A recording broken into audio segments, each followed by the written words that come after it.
Sebagai salah satu langkah mensukseskan pemilu pada 17 April 2019, Badan Kesatuan Bangsa dan Politik atau Kesbangpol Kota Palembang melaksanakan sosialisasi Undang-Undang Nomor 16 Tahun 2017 untuk meningkatkan sinergitas antara pemerintah Kota Palembang bersama organisasi masyarakat atau dikenal dengan Ormas.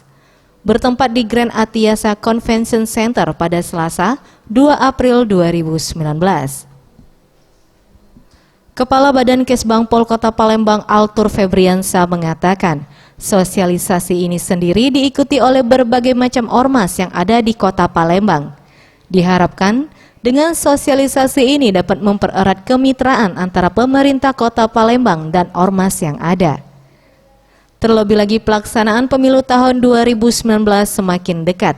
Oleh sebab itu, melalui sosialisasi ini juga semua ormas yang ada dapat membantu dalam menjaga kondusivitas Kota Palembang, serta membantu pemerintah Palembang dalam mensosialisasikan pemilu kepada masyarakat agar target nasional dapat tercapai di Kota Palembang.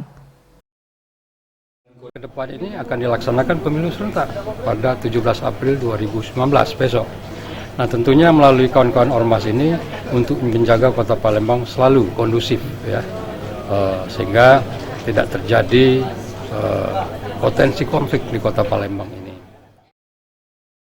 Senada Sulaiman Amin, Asisten 1 Setda Pemerintah Kota Palembang menjelaskan, keberadaan ormas di Palembang merupakan mitra bagi pemerintah, baik dalam memberikan kritikan maupun saran dalam penerapan program pemerintah. Oleh sebab itu, melalui sosialisasi ini diharapkan ormas yang ada dapat meredam dan mendeteksi potensi-potensi kerawanan konflik pada pemilu 2019 mendatang. Nah, ormas ini bisa berperanan bagaimana menciptakan kondisi yang kondusif. Apalagi Palembang ini adalah kota yang zero konflik. Bagaimana mereka berperanan meredam masyarakat, bisa mendeteksi secara dini potensi kerawanan konflik yang akan mengganggu dalam pemilu tersebut.